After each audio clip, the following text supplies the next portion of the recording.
Ngayon naman ay dumako na tayo sa Pag-asa DOST at alamin kay April Enerio ang pinakasariwang ulat panahon. Magandang hapon sa iyo, April. Magandang hapon din, Sandro. Sa ating balita, inaasahang papasok ngayong araw sa ating area of responsibility ang low pressure area na binabantayan. Ayon kay Pag-asa weather forecaster Elzar Aurelio, namata ng low pressure area sa layong 980 kilometers east ng Mindanao.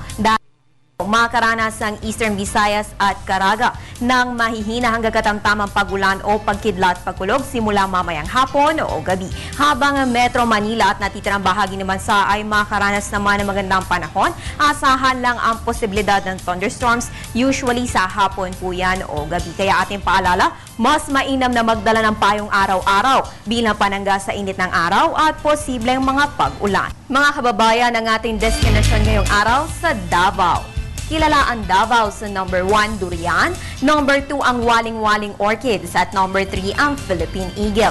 Pero bukod pa dyan, dito mo makikita ang tahanan ni Pangil, ang pinakamalaking buwaya sa Pilipinas. Sa habang 18 talampakan at mahigit 60 taong gulang, kasama ni Pangil ang mahigit 500 pang mga buwaya na nakatira sa Davao Crocodile Park.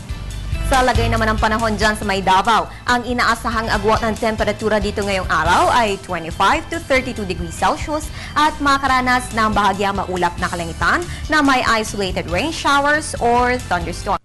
Siyempre, saan ka pa makakakita ng sandamakmak na buwaya sa isang lugar, kundi dito lang sa Davao Crocodile Park. Kaya punta na at bumisita sa Davao dahil it's more fun in the Philippines. Tuloy lang ang ating pagmamonitor sa sama ng panahon, kaya para lagi kang updated, follow us on Twitter, like us on Facebook at bisitahin ang aming website. Tumutok din sa PTV para sa early updates na hatid sa inyo ng Panahon TV Express. At yan ang pinakahuling balita mula dito sa Pag-asa. Para sa Telebisyon ng Bayan, April Enerio.